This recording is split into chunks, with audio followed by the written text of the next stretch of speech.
제가 가락동에서 교회를 처음 개척할 때 교회 전도지를 얼마나 많이 뿌렸는지. 근데 그 전도지 앞에는 주님께서 제자들의 발을 씻기는 그림을 제가 그린 건 아니고 무명의 화가에게 부탁을 했어요. 그래가지고 그 귀하신 손으로 제자들의 발을 씻기는 모습을 이렇게 딱 놓고 그 아이디어는 여러분 정말 창의적 발상이고 파격적 아이디어였습니다. 대부분 이제 다른 교회는 건물을 자랑하고 뭐 스카이대학을 나왔다고 하는 스펙을 자랑하고, 또 어떤 분은 아니 육군사관학교를 나왔으면 나라를 위해서 지키고 군인이 돼야지, 도중에 헷가다가 제가 목사가 돼가지고 그 옆에 건물에 또 교회를 개척하고, 저는 스펙을 자랑할 수도 없었고, 제가 여러분 건물을 자랑할 수도 없었고, 지하실 쾌쾌먹은 지하실에서 교회를 개척했는데 근데 그 밑에다가 이제 이런 글을 제가 썼습니다. 그리스도께서 제자들의 발을 씻겨 사랑과 섬김의 본을 보이셨듯이 저희 교회도 귀하를 사랑하고 섬기며 귀하를 위하여 항상 발을 씻겨드릴 것입니다. 자, 여러분, 그리고 이제 뒷장에 여러 면에다가 저의 목회 방향, 목회 철학, 목회 비전을 담아놨습니다. 참 아련한 추억이 떠오릅니다. 여러분, 제가 얼마나 배짱이 좋냐면 처음 몇 장을 찍었냐면 2만 장을 찍었습니다. 2만 장. 그 개척교회에서 2만 장. 또 나중에 또 2만 장을 또 찍었어요. 또 찍었어. 동네 방네를 다니면서 다 제가 이 전단지를 돌리고 전도지를 돌리고, 만나는 사람 있으면 안녕하세요 손잡고 기도해 주고 말이에요. 근데 이 아파트를 함부로 들어갈 수가 없어요. 그래서 이제 생각해내는 게 이제 신문 배달을 해야 되겠다. 저뿐만 아니라 저희 집사람 참 새벽에 일어나서 고생 많이 했죠.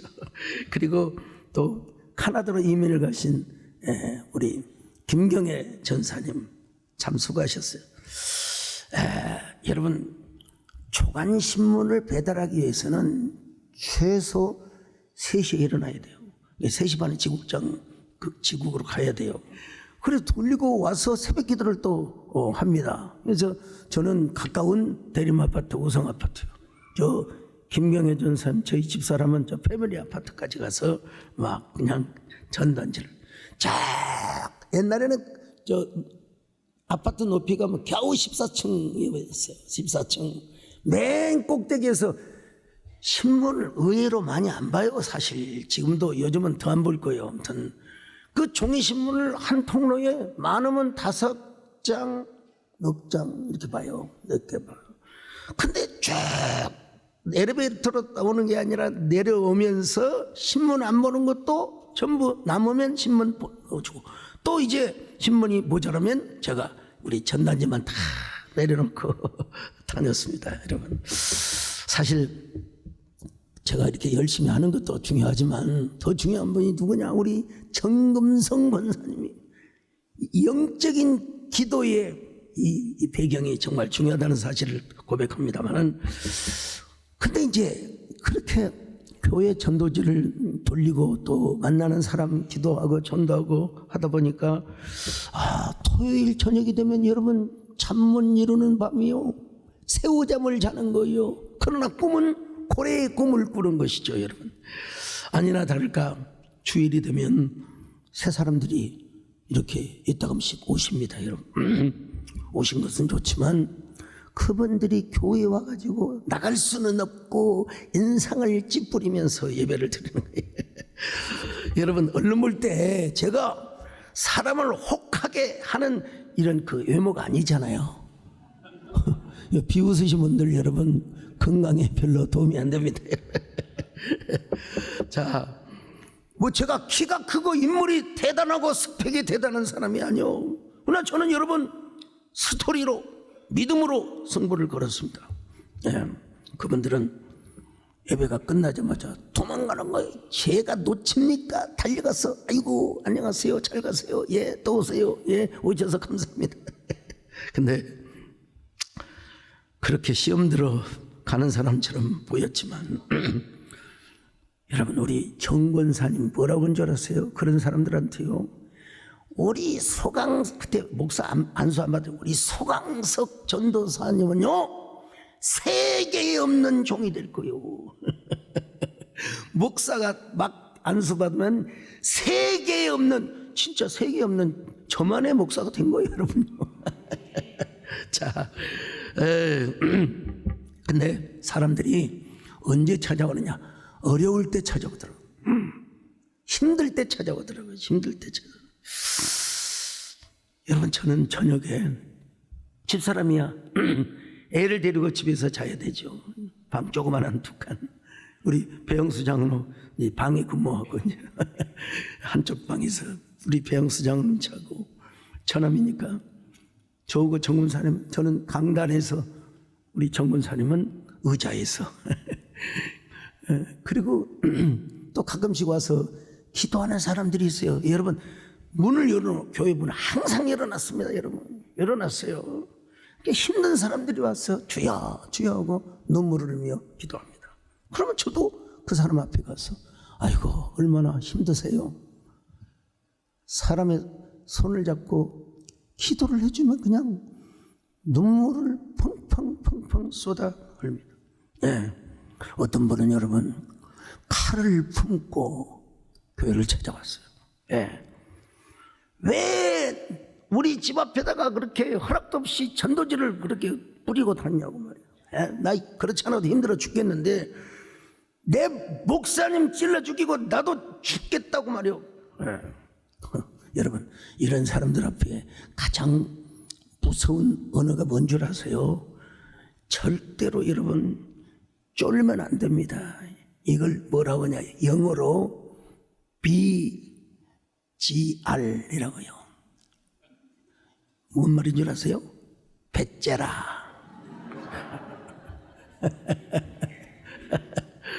배째라. 제가 그랬죠. 아이고 선생님 난 죽는 게 하나도 두렵지 않습니다. 그런데 칼을 품고 온 선생님의 영혼이 너무나 불쌍하게 느껴집니다. 저에게 칼을 찔러도 좋지만 먼저 예수님을 믿으세요. 그분은 인생의 모든 수고하고 짐진 자들을 다 기다리고 계신 분입니다. 제발 예수님을 믿으세요. 그리고 제가 성경을 다 외우니까 수고하고 무거운 짐진 자들아 다 내게로 오라. 내가 너희를 쉬게 하리라. 목사님 내가 그 말씀 다 알고 있어요. 그래요. 참. 그래서 제가 손을 붙잡고 기도를 해드렸습니다. 오늘 찾아온 우리 큰 형님빨 되는 선생님이 너무나 힘들어한 것 같습니다. 삶이라고 하는 무게가 그냥 어깨를 짓누르고 있는 것 같습니다. 주님 수고하고 무거운 암흑의 성이 오신데요, 오 선생님을 어린 양처럼 받으시고 어깨를 짓누르고 있는 삶의 무게가 가벼워지게 하여 주옵소서. 저는 이분의 인생의 고민과 방황이 어떤 것인지 잘 알지 못하지만 하나님은 다 알고 계십니다. 얽혀있는 실타래가 주님의 은혜로 그냥 쫙 풀려버리게 하여 주시옵소서. 여러분 이렇게 기도하는데 양반이 막 서러운 눈물을 토하면서 우는 겁니다, 여러분. 그리고 그분이 그때 50대 한 중반의 총각이야. 장가를 못 갔다. 그분이 어머니랑 우리 교회를 오셨어요. 오셨어요. 자, 오늘 본문에 보니까 예수님께서 제자들의 발을 씻기는 장면을 소개시키고 있습니다. 예수님께서 저녁 식사를 하시는 중 갑자기 식사 자리에서 일어나 겉옷을 벗고 수건을 가져다가 허리에 두르시고 대야에 물을 떠서 제자들의 발을 씻겨주시고 그리고 수건으로 제자들의 발을 닦아 주셨어요. 13장 3절로 5절입니다. 시작. 저녁 먹는 중 예수는 아버지께서 모든 것을 자기 손에 맡기신 것과 또 자기가 하나님께로부터 오셨다가 하나님께로 돌아가실 것을 아시고 저녁 잡수시던 자리에서 일어나 겉옷을 벗고 수건을 가져다가 허리에 두르시고 이에 대야에 물을 떠서 제자들의 발을 씻으시고 그 두르신 수건으로 닦기를 시작하여. 여러분 여기서 그냥 스킵할 수도 있는데 저녁 식사를 하는 날이 언제였는가? 마태복음, 마가복음, 누가복음 이걸 공관복음이라고 그래요. 공관복음을 보면은 예수님께서 유월절 어린 양을 잡는 날에 베드로와 요한을 보내어 유월절 식사를 준비하도록 말씀하셨다고 기록하고 있습니다. 자, 누가복음 22장 7절로 11절입니다. 시작. 유월절 양을 잡을 무교절 날이 이른지라 예수께서 베드로와 요한을 보내시며 이르시되 가서 우리를 위하여 유월절을 준비하여 우리로 먹게 하라 여짜오되 어디서 준비하기를 원하시나이까? 이르되 선생님이 내게 하는 말씀이 내가 내 제자들과 함께 유월절을 먹을 객실이 어디 있느냐 하시더라 하라. 자, 그리고 그날 저녁 유월절 희생양을 잡는 날 저녁 예수님과 제자들의 만찬이 있는 것처럼 마태복음 26장 19절입니다. 시작. 제자들이 예수께서 시키신 대로 하여 유월절을 준비하였더라. 자, 이건 마가복음도 마찬가지입니다. 시간상 여러분 마가복음 14장에 있는 내용인데요. 그런데 요한복음을 보면은 최후의 만찬이 정식의 유월절 잔치보다는 하루 앞서 행해진 것으로 기록하고 있습니다. 유대인들은 통상 니산월, 태양력이 오면 4월입니다. 14일 저녁부터 유월절을 지킵니다. 그날이 바로 태양력이 오면 금요일입니다. 그래서 유월절 어린 양은 태양력에 의하면 금요일 오후에 잡습니다. 그리고 저녁에 만찬을 즐기죠. 그런데 사실 성경을 보면 예수님이 목요일 저녁에 대제사장 군병들에게 잡혀가지고 이른 아침에 빌라도에게 재판을 받으신 후 금요일 3시 이후에 죽으셨습니다. 그래서 요한복음은 최후의 만찬은 유월절 날이 아닌 바로 그 전날이라고 확실하게 말씀하고 있습니다. 자, 요한복음 13장 1절입니다. 시작. 유월절 전에 예수께서 자기가 세상을 떠나 아버지께로 돌아가실 때가 이른 줄 아시고 세상에 있는 자기 사람들을 사랑하시되 끝까지 사랑하시니라. 여기 유월절 전이라고 했어요. 근데 원어를 보면은 프로데테스 헤오르테스 투 파스카, 그러니까 유월절 절기의 전날이란 말이에요. 명확하게 원어는 그렇게 되어 있습니다. 그러므로 예수님의 최후의 만찬은 금요일이 아니라 목요일이었다는 걸 우리가 상식적으로, 아니 요한복음이 그렇게 말씀하고 있습니다. 그러면 왜 공관복음은 유월절이라고 표현을 했을까요? 어떤 학자는 태양력과 태음력에서 나타난 차이의 결과라고 주장을 하는 분도 계십니다. 또한 성전 시간과 쿰난 공동체의 시간 규정 차이에서 나타난 결과라고 주장하기도 합니다. 또한 배교자라고 생각했던 예수님께 제사장들이 볼 때는 저 유대 종교에서 배교자라고 생각을 했어요. 그래서 예수님에게는 예루살렘에서 유월절 어린 양을 잡지 못하도록 금지하였기 때문에 그 전에 잡았다는 그런 주장도 있습니다. 그러나 제가 보기에는 공관복음의 기자가 유월절 전날의 만찬에 유월절의 의미를 부여하기 위해 마치 그것을 유월절 만찬인 것처럼 의도적으로 표현했다는 것입니다. 다시 말하면 예수님께서 내일 당장 처형될 것을 아신 예수님께서 제자들과 마지막으로 나누신 만찬에 유월절 식사를 의미를 연결했고, 이것이 공관복음의 날짜에 바로 반영이 되었다는 것입니다. 자, 마태, 마가, 누가복음은 유월절 식사를 전체적으로 포괄적으로 다루었다면, 사도 요한은 이것을 아주 개별적이고 강론적으로 기록했다는 것입니다. 아니, 공관복음의 저자들이 유월절 만찬 자체를 강조했다면, 옥스퍼드 원어 주석이 설명한 대로 요한은 유월절 어린 양으로 오신 예수님을 더 강조했다고 이해하시면 좋을 것 같아요. 예수님이 유월절 어린 양이다. 예. 자, 그런데 그렇게 만찬을 하시다가 갑자기 겉옷을 벗으시고 허리를 동이며 제자들의 발을 씻어 주셨습니다. 그러면 왜 제자들의 발을 씻어 주십니까? 오늘 본문에서 잘 말씀하고 있어요.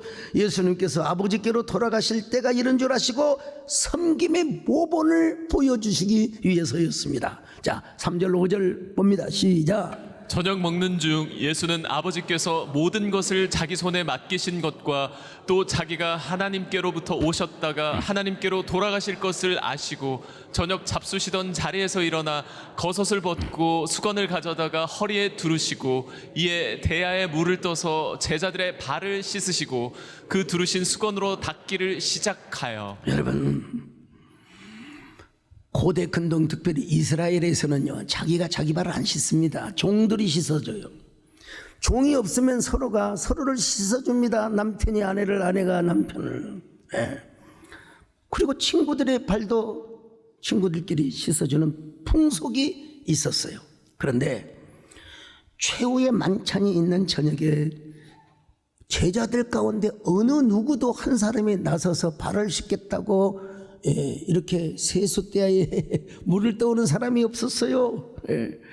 그 이유를 누가는 이렇게 기록하고 있습니다. 누가복음 22장 24절입니다. 시작. 또 그들 사이에 그중 누가 크냐 하는 다툼이 난지라. 이때 갑자기 예수님께서 딱 대야에다가 물을 풍성히 떠오셔가지고 제자들의 발을 씻겨드리는 게 여러분 얼마나 당황하셨겠습니까? 제자들이 얼마나 당황하였겠습니까? 옛날에 그 조선족들이 가끔 이렇게 이제 그 전화 오고 보이스피싱 할 때 있었잖아요.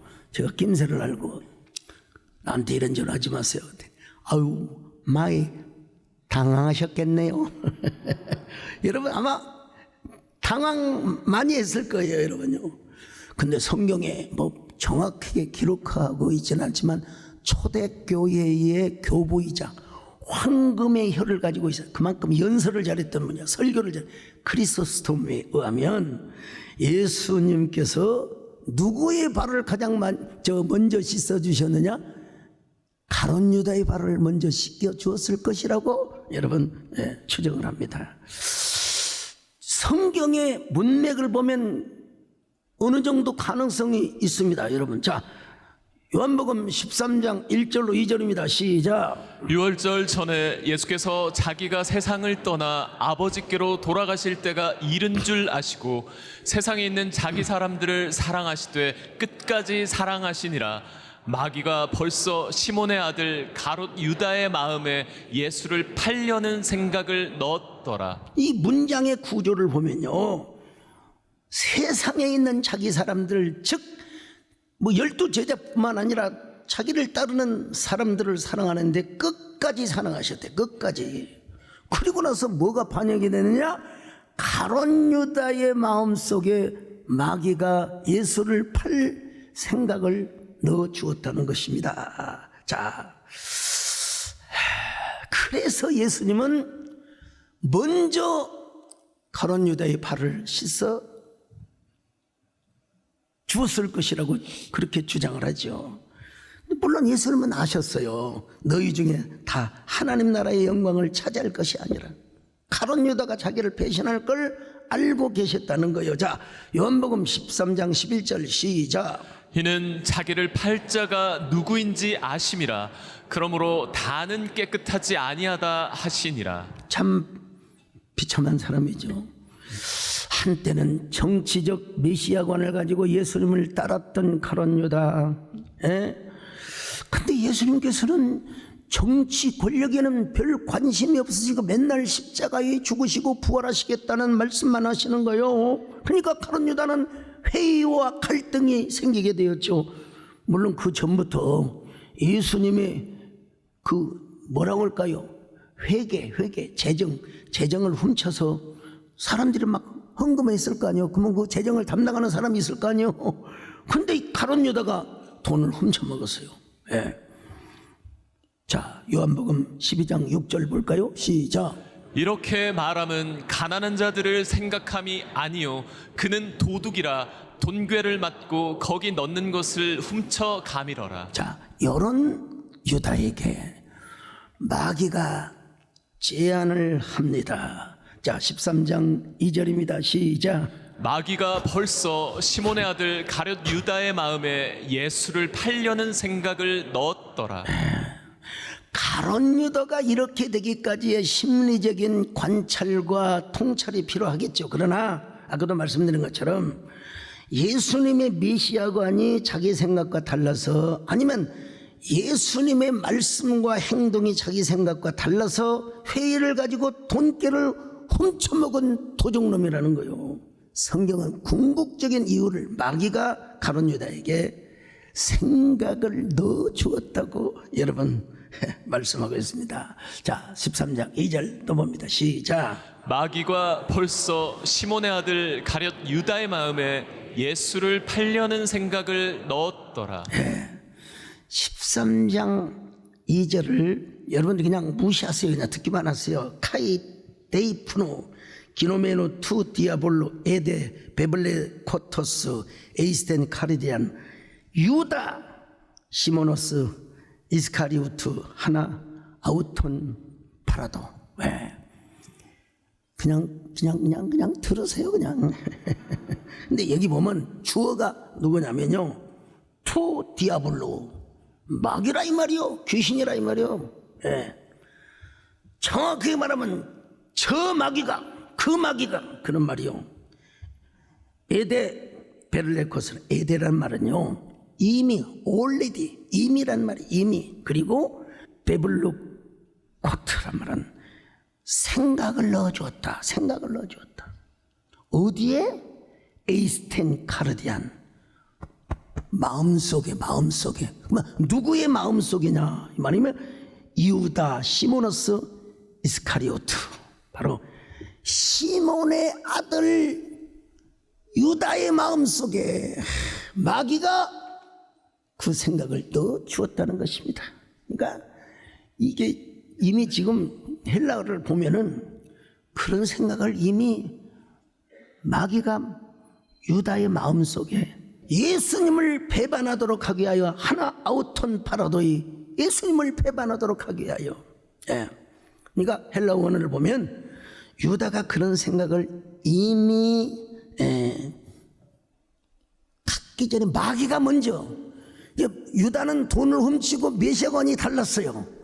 그런 마음에 사탄이가 유다의 마음속에 예수님을 팔아먹어라, 예수님을 팔아먹어라, 이런 생각을 주게 되었다는 것입니다. 근데 언제부터 그런 결단을 했을까? 제가 짐작한데 시몬의 집, 어떤 시몬의 집입니까? 나병 환자, 소위 말하면 요즘으로 한센 환자라고 그러죠. 한센 환자였던 시몬의 집에서 식사를 하셨어요. 우리 예수님은 참 그런 환자들과도 식사도 하시고 참 대단하시죠. 근데 거기에 마리아가 향유를 가져와서 옥합을 깨뜨려서 주님의 머리에다가 가슴에다가 팔에다가 부으며 머리를 싹, 여러분 그렇죠. 적어도 김기숙 권사님 정도로 긴 머리가 있어야 짧은 머리를 가지고는 안 됩니다. 여러분 머리를 딱 풀어가지고 주님의 발을 씻겨 드렸습니다. 여러분 그래 유다가 막 불평을 하는 거야. 이거 팔아가지고 가난한 사람들을 구제해야지. 예. 어떻게 이렇게 허비할 수가 있어. 그때 우리 예수님께서 뭐라고 말씀합니까? 유다를 들으라고 이렇게 말씀하십니다. 자, 마태복음 26장 13절로 14절입니다. 시작. 내가 진실로 너희에게 이르노니 온 천하에 어디서든지 이 복음이 전파되는 곳에서는 이 여자가 행한 일도 말하여 그를 기억하리라 하시니라. 그때 12 중에 하나인 가룟 유다라 하는 자가 대제사장들에게 가서 말하되, 여러분 가룟 유다가 선동을 했거든요. 근데 가룟 유다를 직접적으로 공격하기보다 우회적으로 여러분 이 마리아를 칭찬한 거예요. 온 천하에 복음이 전파되는 곳마다 이 여자의 행한 일도 말하여 그녀를 기억하여 하리라. 여러분, 예. 자, 그런데도 예수님은 가룟 유다의 발을 씻어 주셨어요. 예. 왜 가룟 유다의 발을 씻어 주었을까요? 딱 이유가 하나 있어요. 뭐냐면 지금이라도 회개해라. 회개하면 된다.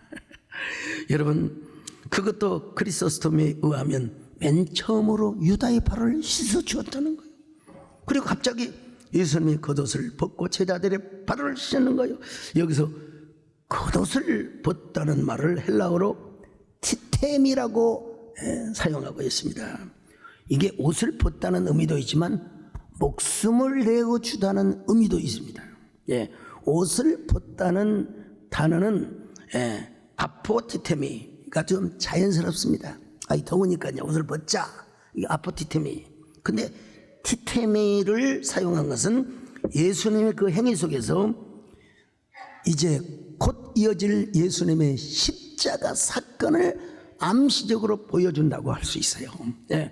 나중에 여러분 주님이 발을 씻어준 그 손에 십자가의 못이 박혔고, 그리고 주님이 쪼그려 앉아서 주님의 그 제자들의 발을 씻어줬지 않습니까? 그 발이 두꺼운 대못으로 박혀가지고 십자가에 매달렸지 않습니까, 여러분? 자, 어쨌든 시몬 베드로 차례가 왔습니다. 베드로가 뭐라고 말합니까? 주님, 어찌하여 제 발을 씻으시나이까? 13장 6절입니다. 시작. 시몬 베드로에게 이르시니 베드로가 이르되 주여 주께서 내 발을 씻으시나이까? 주님께서 뭐라고 대답하십니까? 내가 너를 씻어주지 않으면 너는 나와 상관이 없느니라. 상관이 없느니라. 자, 8절 보실까요? 시작. 베드로가 이르되 내 발을 절대로 씻지 못하시리이다. 예수께서 대답하시되 내가 너를 씻어주지 아니하면 내가 나와 상관이 없느니라. 그러자 베드로가 주여 내 발뿐만 아니라 손과 머리도 씻어주시옵소서. 온몸을 씻어주시기를 바랍니다. 13장 9절입니다. 시작. 시몬 베드로가 이르되 주여 내 발뿐 아니라 손과 머리도 씻어 주옵소서. 이건 심리학적으로 볼 때 여러분요, 베드로는 다혈질의 사나이였습니다. 여러분, 주님께서 뭐라고 하셨습니까? 이미 목욕을 한 자는 다시 씻을 필요가 없다. 발만 씻으면 된다. 예. 참, 10절로 11절 보실까요? 시작. 예수께서 이르시되 이미 목욕한 자는 발밖에 씻을 필요가 없느니라. 온몸이 깨끗하니라. 자, 여러분, 온몸이 깨끗하니라. 여기서 예수님은 회개에 대한 교훈을 우리에게 말씀하고 있습니다. 이미 제자들이 예수님을 구주로 믿는 순간 총체적 단 한 번의 회심을 하였다는 것입니다. 예. 목욕으로 말하면 온몸을 다 샤워했다는 거, 이미 목욕탕에 갔다 왔다는 겁니다. 예. 그러니까 온몸은 씻을 필요가 없고 이제 발만 씻으면 된다는 거예요. 예. 자, 팔레스타인 땅은요, 비가 안 오면 그냥 모래나 먼지가 몇 인치 이상, 샌들 신고 다니면 막 먼지가 투성이에요. 비가 오면 또 그냥 완전히 그냥 물구덩이가 되어가지고 발이 더러워. 그래서 발을 씻어야 돼요. 반드시 발을 씻어야 돼요. 우리가 언제는 예수 그리스도를 믿음으로써 사함을 받았습니다. 근데 우리가 부지불식간에 자범죄를 지을 수가 있어요. 나도 모르게요. 그럴 때마다 뭐 하느냐? 회개를 해야 된다는 겁니다, 여러분요. 회개가 이처럼 중요해요. 우리가 우리의 삶이 평탄하게 우리가 인생을 마감하면 좋겠지만 정말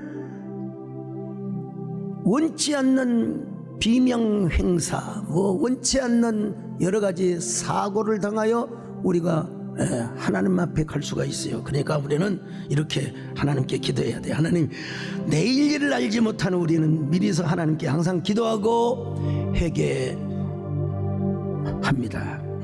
저는 하나님 뜻대로 산다고 살지만 저도 모르는 사이에 죄와 허물을 행할지도 모릅니다. 미래의 모든 허물과 실수도 주님이 덮어주시고 지워주시고 용서해주시고 해결해주시기를 바랍니다. 평소에 이렇게 기도하는 게 중요하다니까요. 이게 기도한다고 뭐 여러분 세금을 냅니까? 뭐합니까 여러분? 내 모든 형편을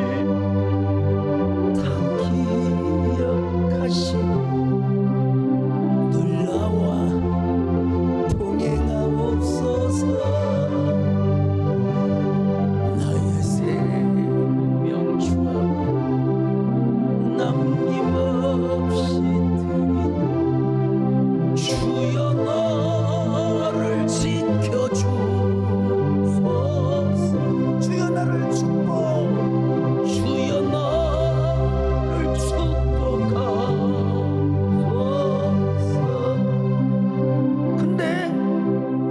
회개할 수 있는 상황에도 불구하고 일부러 회개를 안 하는 사람은 주님이 책임질 수가 없습니다. 성령 해방죄에 해당이 될 수가 있어요. 가룟 유다가 그런 경우입니다. 주님께서 가룟 유다에게 회개할 기회를 주셨는데도 불구하고 끝까지 마귀하고 속삭였어요. 그래서 그는 차라리 태어나지 않으면 좋을 뻔하였도다고 예수님이 말씀하셨어요. 자, 마태복음 26장 24절 시작. 인자는 자기에 대하여 기록된 대로 가거니와 인자를 파는 그 사람에게는 화가 있으리로다. 그 사람은 차라리 태어나지 아니하였더라면 제게 좋을 뻔하였느니라. 우리가 가룟 유다가 될 수는 없지만 이따금씩 가룟 유다와 같은 생각이 들어올 때가 있을지도 몰라요. 그럴 때는 예수님의 이름으로 단호하게 물리쳐야 됩니다. 나는 하나님의 사람이다. 나는 하나님의 딸이다, 아들이다. 그리고 근신하며 깨어 기도해야 됩니다. 왜냐하면 악한 마귀는 우는 사자처럼 으르렁거리고 삼킬 자를 찾고 다녀요. 자, 베드로 전서 5장 8절입니다. 시작. 근신하라 깨어라. 너희 대적 마귀가 우는 사자같이 두루 다니며 삼킬 자를 찾나니 너희는 믿음을 굳건하게 하여 그를 대적하라. 여기서 우리가 중요한 대목을 하나 또 짚을 수 있는데 뭐냐, 마귀가 가룟 유다에게 그런 생각을 넣어주었다고 해서 모든 것을 마귀 탓으로만 돌리면 안 돼요. 가룟 유다가 죄가 없다고 보면 안 됩니다. 왜 자기 마음 문을 열어놓냐? 왜? 평소 그가 예수님을 인격적으로 만나지 못하고 맨날 저 로마를 제압하고 이스라엘의 대제국을 건설할 때 자기가 무슨 권력을 잡으려고, 그러니까 마귀가 여러분 틈탔죠. 여러분, 우리는 1분 1초도 주님을 놓지 않고 마귀에게 틈을 주지 않고 살아야 합니다. 언제나 주님의 옷자락을 붙잡고, 내 생각이 주님 생각이 되고 주님 생각이 내 생각이 되고, 여러분, 훗날 베드로가 이렇게 고백하지 않습니까? 예수님처럼 겸손으로 허리를 동이라고. 자, 베드로전서 5장 5절 같이 봅니다. 시작. 다 서로 겸손으로 허리를 동이라. 하나님은 교만한 자를 대적하시되 겸손한 자들에게는 은혜를 주시느니라. 제가 여러분, 자, 분당 서울대병원 앞에 처음으로 교회를 지었어요. 참 지금도 여러분 장소 좋지요. 예배당도 한 200~300명이 들어가는 그 예배당을 제가 30 중반에 예배당을 지었습니다. 야, 대한민국에 떠오르는 별이고 진짜 우리 정문선 말 맞다나 진짜 천열매의 축복을 받은 사람이죠. 네. 그런데 제가 정말 사랑하고 아끼는 장로님이 사업을 하시다가 큰 오피스텔을 짓다가 선분양을 하는 과정에서 약간의 좀 피해자가 생겼어요. 피해자 생기면 빨리 수습 조치를 하고 물어주고 보상을 해줘야죠. 근데 제가 탄원서도 써주고 그랬는데도 불구하고 제가 조사받도록 할 때 장로님 사실대로 얘기하세요. 그리고 보상하겠다고 하세요. 그래야지 괜히 다른 사람들하고 말 맞추면 내가 검사라도 괘씸죄 적용합니다. 그러니까 사실대로 말하고 다 이렇게 보상하겠다고 해라. 그런데 3명의 동업자들과 말을 맞추고 똑같이 거짓말을 하게 된 거예요, 여러분. 그래서 여러분, 저 성동구치소라고 진짜 후졌습니다, 여러분요.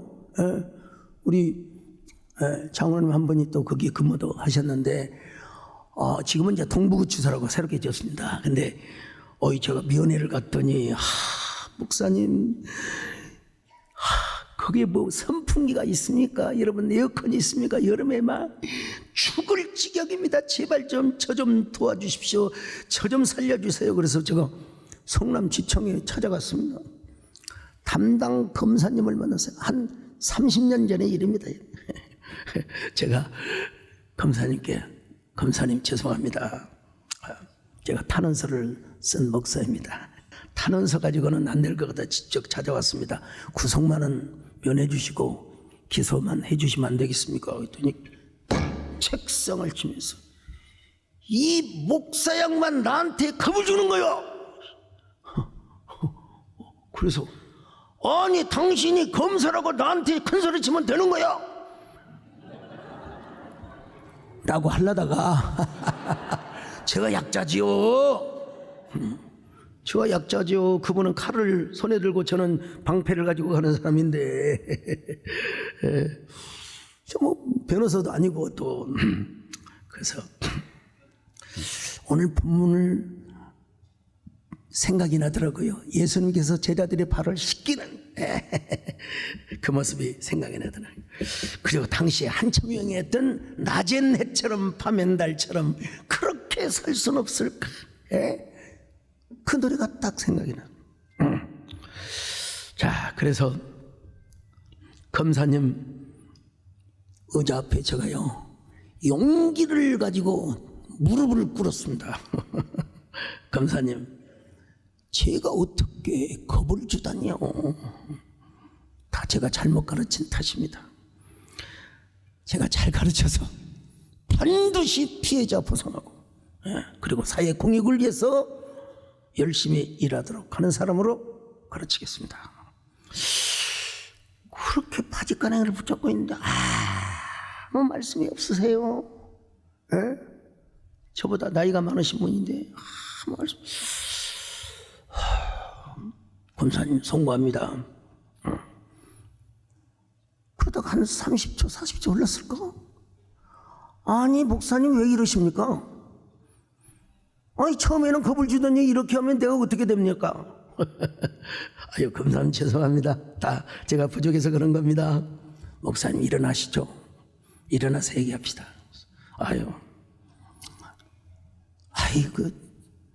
장래가 촉망되는 목사님이 이렇게 하시면 됩니까?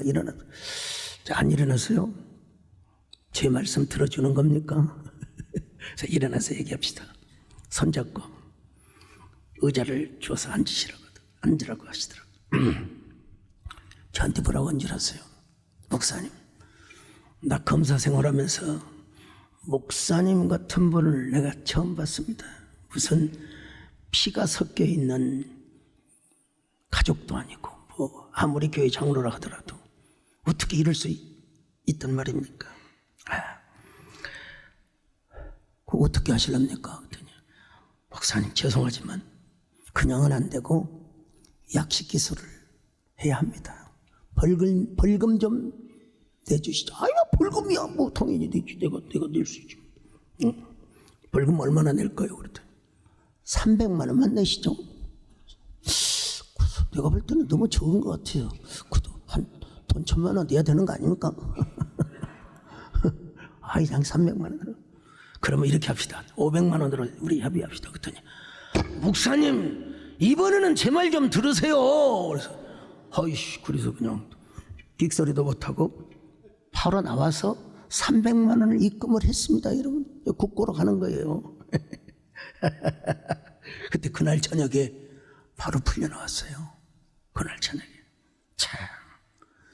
그 장로님 얼마 전에 이제 고인 되셨지만 덩치가 이렇게 크고 여러분 건다들도 와서 형님하고 말이야. 그런데 저한테는 끽소리를 못해. 왜? 내가 그분에게 은혜와 자비를 베풀어 주었으니까 그런 거지 여러분. 그분이 돌아가실 때 저는 이게 새벽이 약하거든요. 저녁에 강하고.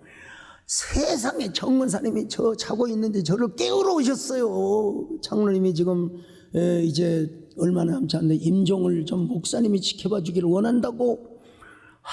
그래서 눈을 비비가지고 세수하고 그냥 빨리 그냥 우리 저 수행비서 오라고 해가지고 이제 병원으로 갔죠. 중환자실에 가서 체온이 있어요. 심장이 뛰어요.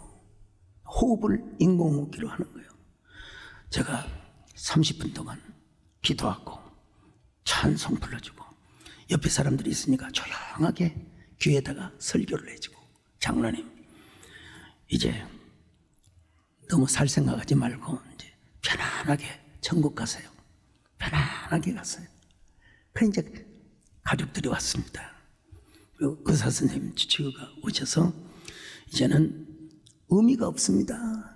편안하게 가시도록 하는 게 좋을 것 같습니다. 가족들이 동의를 받고 인공호흡기를 뗐습니다, 여러분. 그리고 제가 입관식, 발언식 제가 예배를 다 인도해 드렸는데 그날 오면서 이런 노래가 생각이 나더라고요, 진짜. 그래서 이 노래를 부르고 왔어요, 아침에요. 낮엔 해처럼 밤엔 달처럼 그렇게 살 수 없을까. 욕심도 없이 어두운 세상 빛이 온전히 남을 위해. 여러분 우리 예수님은 여전히 우리가 지은 죄, 우리의 행위를 다 씻어주시고 당신의 보혈로 닦아주시는 분입니다. 우리가 눈물을 흘릴 때 그 눈물을 계수하시며 우리의 마음을 어루만져 주시는 분이십니다.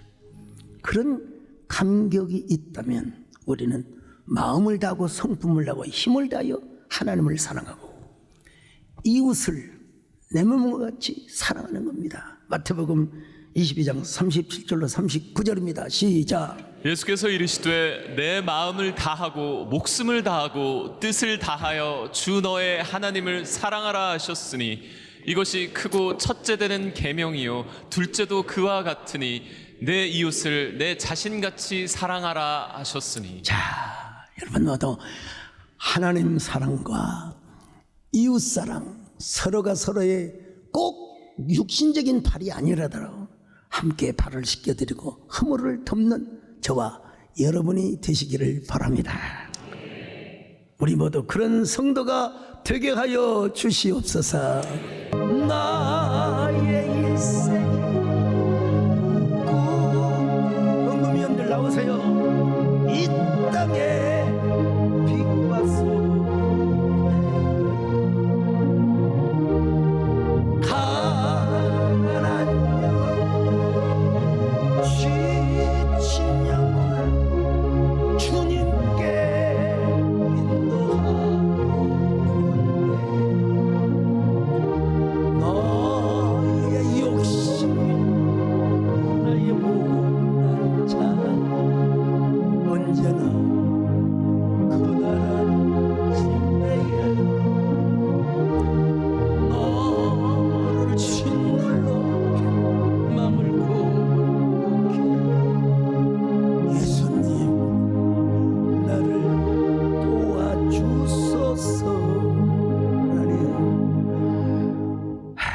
우리의 땀과 가슴을 촉촉하게 하는 눈물이 묻어있는 예물을 드리고자 합니다.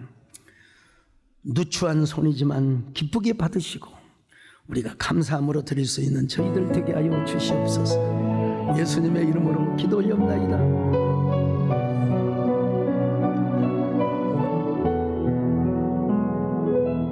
당신의 그 섬김이 천국에서 해같이 빛나리. 당신의 그 겸손이 천국에서 해같이 빛나리. 당신의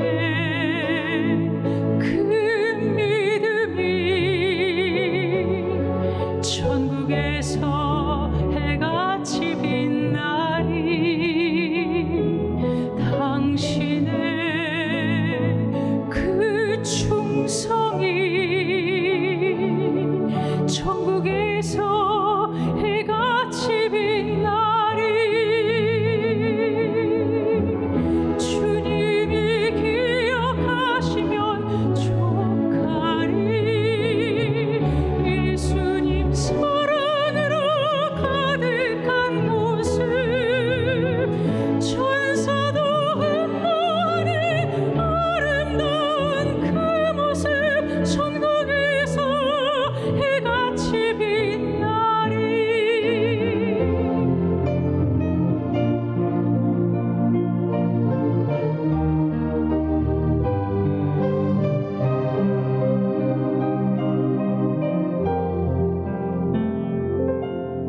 당신의 그 순종이 천국에서 해같이 빛나리. 당신의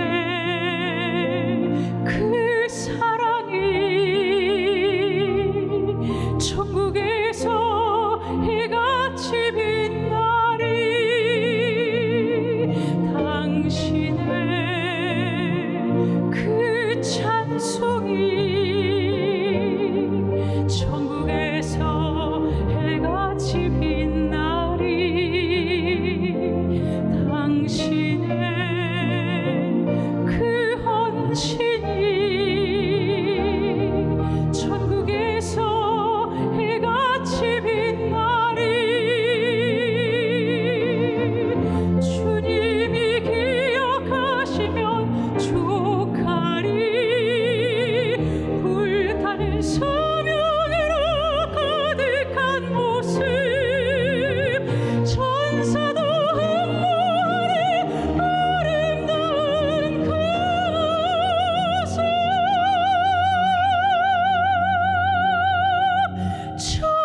천국에서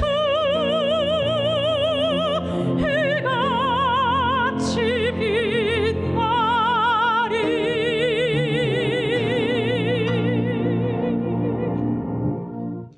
할렐루야. 주 예수 그리스도의 은혜와 하나님 아버지의 사랑하심과 성령의 위로와 교통하심의 은혜가 오늘 예배에 참여하신 또 유튜브로 함께하는 모든 성도들 머리 위에 영원토록 함께 있을지어다.